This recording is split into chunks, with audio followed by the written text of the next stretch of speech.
Bonjour et bienvenue à cette nouvelle vidéo de cette chaîne YouTube Mister Gestion, l'hebdo de la finance. Le sujet du jour concerne la trésorerie.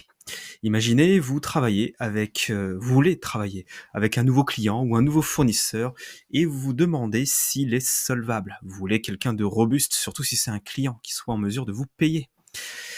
C'est l'objet du jour. La première chose à faire déjà, c'est d'aller sur papers.fr et de télécharger les comptes annuels de la société que vous souhaitez analyser. Deuxième chose, une fois que c'est téléchargé, vous allez pouvoir avoir l'ensemble des comptes annuels du dernier exercice. Alors moi, je l'ai anonymisé. Et grâce à ce modèle, vous avez le bilan actif et le bilan passif, qui est l'outil numéro 1 pour analyser tout ça. La trésorerie, c'est essentiel. C'est à l'origine des disparitions des sociétés, bien plus que la rentabilité, la force des capitaux propres. Ce qu'il y a de plus direct et le plus à court terme, c'est la trésorerie. Après avoir trouvé les comptes sur papers.fr, la première chose à regarder, c'est justement cette trésorerie. Où est-ce qu'on peut la trouver, l'information? Pour moi, il y a 5 niveaux de trésorerie que je vais vous développer les uns après les autres, de celle qui apparaît directement à celle qui pourrait avoir lieu à court terme. Le premier niveau, c'est évidemment la lecture directe. On va le trouver ça dans le bilan à l'actif circulant. Donc bilan, quand je vais un peu plus dans le détail, le bas du bilan, j'ai l'actif circulant. Les stocks, ça m'intéresse pas, les créances pas directement, et après vous avez en dernière ligne les disponibilités. Les disponibilités, c'est le mot compliqué en comptabilité qu'on a trouvé pour dire banque plus caisse. Banque, c'est vraiment ce qu'il y a sur votre compte en banque, c'est ce qui est le plus direct. Et la caisse, ce sont les espèces détenues à la date de clôture de votre exercice comptable. Et bien là, dans ces sociétés-là, ça signifie que à la clôture, où on perçoit ces comptes, il y a 1 204 189 € en trésorerie. C'est donc le montant de la trésorerie positive en banque à la clôture. Dans le deuxième niveau, important aussi, il y a une ligne au-dessus, les valeurs mobilières de placement. On dit les VMP. Les VMP, comme son nom l'indique, ce sont des placements. Ça peut être des livrets ou des comptes à terme qui seraient bloqués. Ça peut être également des SICAV, des FCP, des choses qui en principe je peux récupérer assez rapidement. C'est vraiment de la trésorerie bis placée. Donc ici, dans cet exemple-là, on peut estimer que la véritable trésorerie de la société, ça serait, je parle en K euros, 1204 K euros, j'aurais pu arrondir à 1205 d'ailleurs, plus 200 K, ça ferait 1404 K. 1,4 million de trésor visible, en positive en tout cas. On passe maintenant à l'analyse de la trésorerie, troisième niveau. Dans ce troisième niveau, j'ai besoin du bilan passif. Dans le bilan passif, je vais aller essayer de voir quel est le niveau des CBC. CBC, ça veut dire concours bancaire courant, et ça représente essentiellement les seuls débiteurs de banque, c'est-à-dire les découverts. Les découverts, car une société peut très bien avoir des comptes positifs et d'autres qui sont négatifs. En fait, je vais aller voir dans le passif, dans les dettes financières, et je vois emprunts et dettes auprès des établissements de crédit. Il y aurait des emprunts pour 3,9 millions, mais pour l'instant, c'est pas ça qui m'intéresse.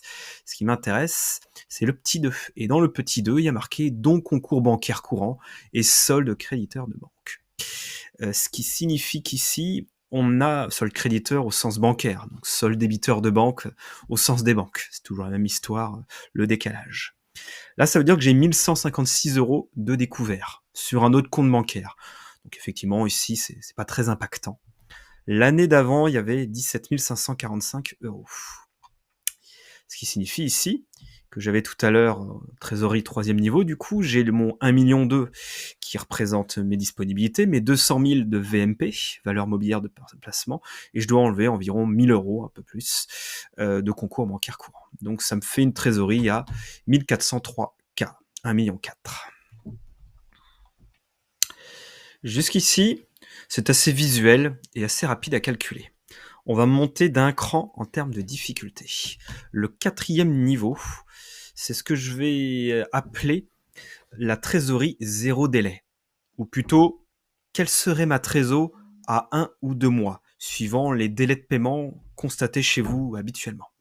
La loi dit que la LME, la loi de modernisation de l'économie, en application en France depuis 2009, dit que les créances entre professionnels et les dettes doivent être payées dans un délai de 60 jours net maximum ou 45 jours fin de mois.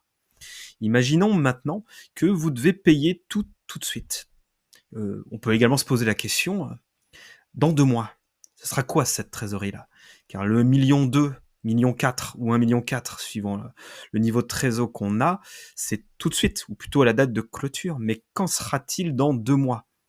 On a des créances, des dettes. C'est l'objet de ce 4e niveau qui va nous permettre de prendre en compte ce qu'on appelle le BFR, le besoin en fonds de roulement, qu'on aurait presque besoin d'une autre vidéo à ce sujet. Je vais plutôt m'intéresser à ce qu'il y a à l'intérieur de ce fameux BFR. Quelle serait cette trésor à 2 mois? Moi, j'avais déjà ma trésor de mes disponibilités, mes VMP, mais à l'actif, puisque ça c'est une photo du bas de l'actif circulant, j'ai des créances. Et je sais que dans 2 mois maximum, mes clients doivent me payer. Mes créances clients et comptes rattachés. Donc 2 839 000 euros, ce qui est quand même important. Par contre, attention, en deuxième colonne, vous pouvez très bien avoir des dépréciations des créances clients, des clients en délicatesse avec leur situation financière, qui ont des difficultés de paiement, qui sont au bord du redressement judiciaire, ou qui y sont même, ou alors des litiges, avec des clients qui ne veulent pas vous payer. Donc là, on va plutôt retenir les 2,8 millions. Les 2,8 millions, ça, ce sont mes prévisions d'encaissement à court terme. Les 2 829 000 euros. Je continue ici. Il n'y a pas que ça. Il y a également la question de se dire qu'est-ce qu'il en est au niveau de mes autres créances. Vous avez vu, il y a une deuxième ligne après les créances clients. Il y a les autres créances. Qu'est-ce qu'il y a dedans dans les autres créances? C'est toute la question. Pour ça, il faut les voir dans les annexes. Dans l'annexe des comptes, il y a tout un tas de choses. Donc on avait vu qu'il y avait le bilan actif, passif, le compte de résultat, 1 et 2, puis on a l'annexe légale. Il y a pas mal de choses qui peuvent être intéressantes.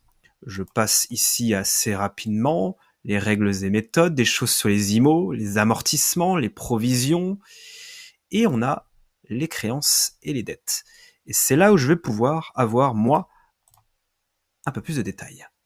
Et je vais pouvoir voir du coup ce qu'il y a à l'intérieur de tout ça. Et je vais voir que dans les 452 000 d'autres créances que j'ai dans le détail de l'actif, j'ai tout ce que j'ai mis en vert ici. Et notamment, moi, ce que je vais retenir pour l'évaluation de ma trésorerie, ça va être ce que je viens de vous mettre en orange. Il y a du personnel, des charges de personnel qui sont des créances ici, notamment des acomptes, j'imagine, 16 000 euros, et également de la TVA. 168 721 de créances de TVA, peut-être un crédit de TVA, qu'on va pouvoir prendre en compte ici. Donc je vais pouvoir, dans ce 4e niveau de trésorerie, en plus des créances clients, les 2,8 millions, intégrer ces deux éléments-là, les 16 189 de personnel et 168 000 de TVA. Je reprends, pour ce 4e niveau, c'est pas terminé. J'ai été prendre à l'actif les créances clients et certaines autres créances. Je vais aller au passif maintenant.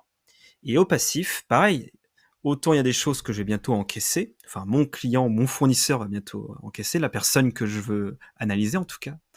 Dans cette société-là, il y a des créances que je vais bientôt encaisser et des dettes que je vais bientôt décaisser. Et évidemment les dettes fournisseurs. Pareil, ça doit être payé dans les 2 mois, le 1 775 000 là. La colonne de droite, je ne l'ai pas dit, mais c'était N-1. Donc c'est surtout la première colonne qui m'intéresse ici. Et également les dettes fiscales et sociales pour 1 591 000, dans lequel il peut y avoir certaines dettes fiscales de court terme, mais c'est surtout la dette sociale qui m'intéresse, avec les salaires nets, mais également les cotisations sociales. C'est souvent des sommes assez importantes. Donc ici, je vais pouvoir également avoir des dettes sur immobilisation. Pareil, des fournisseurs à payer sous 2 mois. Là, j'ai rien. Donc en gros, ma trésor de 4e niveau à retirer, il va y avoir ce 1 775 000 de dettes fournisseurs et 1 591 000 de dettes fiscales et sociales. Au final, si je fais les comptes, je pars d'une de disponibilités qui font 1,2 million, je rajoute mes VMP de 100 000, j'enlève les concours bancaires courants, les découverts, qui étaient à un niveau assez faible, moins 1000 dans cet exemple. Je rajoute les créances clients, qui faisaient 2,8 millions en net. Sachez que j'ai corrigé également des acomptes reçus. J'en ai pas encore parlé de ça, mais on le voyait dans le passif. Il y a des acomptes que j'ai reçus de mes créances et que j'enlève.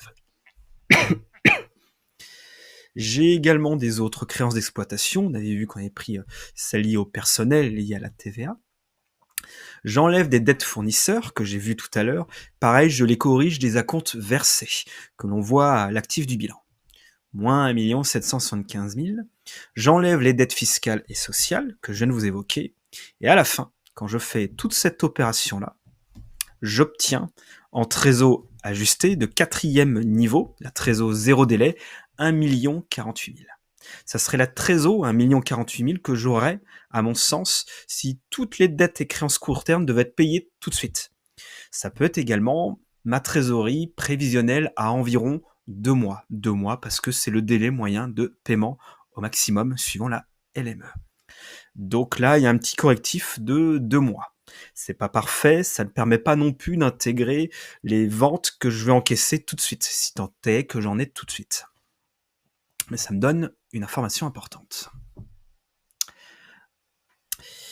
Et on arrive à mon dernier niveau de trésorerie, qui est probablement le plus discutable, mais qui peut avoir son utilité dans certaines situations. Le 5e niveau, c'est repartir du 4e niveau, où on a fait bouger en fonction du BFR, les créances et les dettes à court terme. Et là, je vais me poser la question de l'opportunité de déduire une partie des emprunts, ceux qui seraient à moins d'1 an, et encore pas tout. Je dis ça parce qu'il y a certaines sociétés que vous allez analyser qui sont très endettées. Là, il me faut aller dans les annexes. Et dans l'annexe, j'ai une partie que je vous ai montré tout à l'heure, les créances et dettes. Là-dessus, j'ai notamment un découpage de toutes mes dettes à 1 an au plus, donc à moins d'1 an, de 1 à 5 ans et à plus de 5 ans. C'est plutôt utile. Et notamment, je vois dans cet exemple-là que j'ai un emprunt qui est de 3,9 millions au total, un emprunt auprès des banques, et dont 1,8 million qui est à moins d'1 an. Le problème, c'est que 5,8 millions, je ne sais pas quand est-ce qu'il sera payé. Je ne sais pas si c'est un règlement mensuel. Bon, il y a quand même beaucoup d'emprunts qui sont en remboursement mensuel. Si je prends cet exemple-là, moi j'essaie de connaître ma trésor de cette société-là à 2 mois pour avoir une vision à court terme. Je vais pouvoir imaginer que sur ce 1 802 000, il y en a 2/12, donc 2 mois sur 12, qui seront à rembourser très très vite. Dans mon exemple, ça fait 300 000. Et 300 000 euros de trésor, c'est pas anodin. Voilà pourquoi je vous donne ce 5e niveau, même s'il est plus compliqué à analyser. On était rendu à 1 48 000 tout à l'heure, en prenant en compte les créances à court terme à encaisser et les dettes à court terme à payer. J'enlève ce nouveau emprunt de très court terme à rembourser probablement dans les 2 mois, moins 300 000, même si on a zéro certitude. Ça me fait une trésor de 5e niveau à 748 000 euros. Je peux donc me dire que ces sociétés que j'analyse, dans les 2 mois, même s'il n'y a pas de nouveaux encaissements, je pourrais avoir une trésorerie aux alentours de 748 000 euros. Voilà pour ce 5e niveau. À vous de voir celui que vous voulez. C'est sûr que les 3 premiers niveaux sont les plus rapides, visuels. Le 4e niveau va plus loin et permet de tenir compte, de se dire, oui, mais il va y avoir beaucoup de dettes à payer à court terme. Les dettes fournisseurs, les dettes fiscales et sociales. Et ça, c'est important d'en tenir compte aussi. Dernière chose que je voudrais voir avec vous, les ratios. En finance, ils adorent ça, les ratios. Il en existe quelques-uns en termes de liquidité. J'en ai sélectionné 3 pour vous.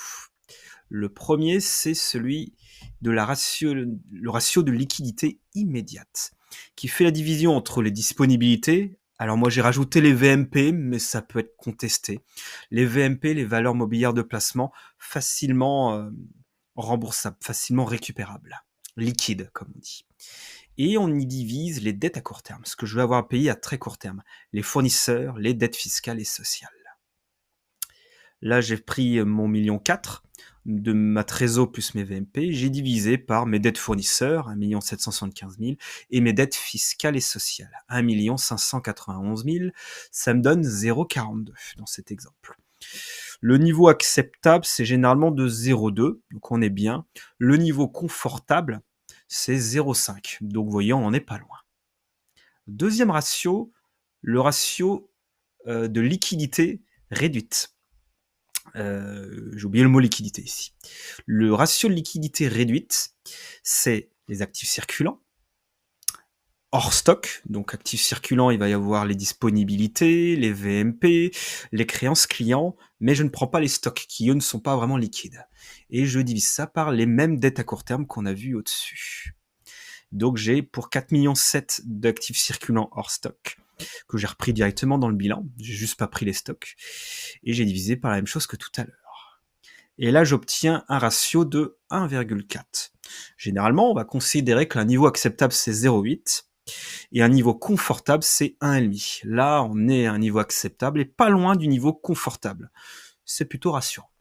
Ça ne dit pas tout, ce n'est pas à prendre pour argent comptant, mais ça fait partie de l'analyse.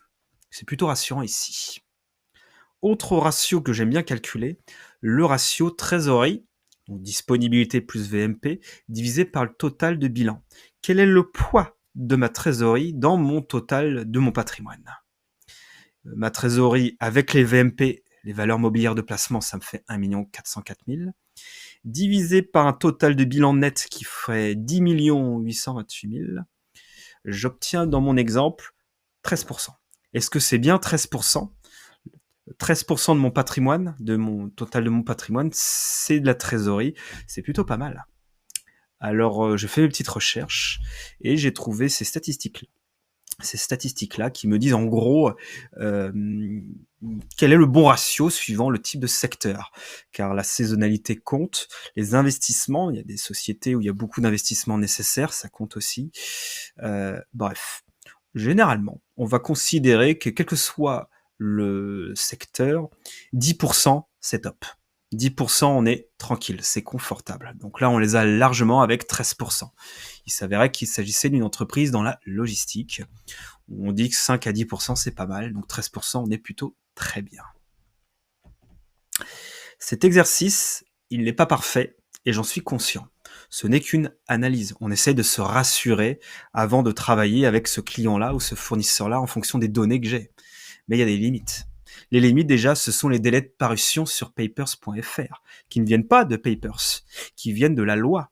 Si je clôture au 31 décembre, ne pas oublier que l'Assemblée générale, celle qui va faire que je vais être obligé de remettre les comptes, de les déposer, elle n'a lieu que dans les 6 mois, au plus tard dans les 6 mois. Et même après la GO, on a encore 2 mois comme délai pour déposer les comptes sur le guichet unique. Et ce guichet unique, c'est à partir de ça que Papers va pouvoir prendre les informations. Donc au max, on est sur des créneaux autour de 8 mois, 6 mois plus 2. Ça commence à faire beaucoup. Et la trésor 8 mois en arrière et la trésor du jour, l'entreprise a vraiment eu le temps d'évoluer de manière positive comme négative. Ça fait vraiment un inconvénient. Deuxio, il y a pas mal de saisonnalité. Dans certains secteurs, la trésor de décembre pourra être très importante si, par exemple, on est dans une activité où Noël est important. Et là, ma trésorerie ne sera pas peut-être représentative de ce que j'ai en moyenne dans l'année. 3, il peut y avoir un autre impact important. Est-ce que cette société que j'analyse, c'est une filiale de groupe? C'est une bonne question, ça. Suis-je dans une filiale de groupe? Alors la réponse ici, c'est que il faut pouvoir le voir dans les comptes. Si je suis d'une filiale d'un grand groupe, même si je suis dans une trésorerie compliquée, cette filiale va vraiment pouvoir venir m'aider. Ma maison mère, va pouvoir venir m'aider. Donc ici, je suis allé chercher comme d'habitude dans l'annexe et on voit Pareil, dans les créances et dettes, là c'est plutôt dans le côté dette, qu'elle semble pas, alors je ne sais pas si elle fait partie d'un groupe ou non, néanmoins on voit qu'ici je ne dois rien, ni en créance ni en dette, d'ailleurs je suis allé le voir dans les deux côtés, là je suis plutôt du côté des dettes, je ne dois rien au groupe à ce niveau-là. Donc ça ne me donne pas plus d'informations que ça, si ce n'est que apparemment je n'ai que moi-même, mes propres fonds pour cette société-là, pour pouvoir faire face à mes obligations. Voilà, c'est tout ce que je voulais vous dire pour cette animation-là sur ce qu'était la trésorerie quand je lis les comptes et les 5 degrés essentiels et les ratios essentiels. Eh bien, je vous souhaite bon courage dans vos futures analyses et à bientôt pour une prochaine vidéo. Au revoir.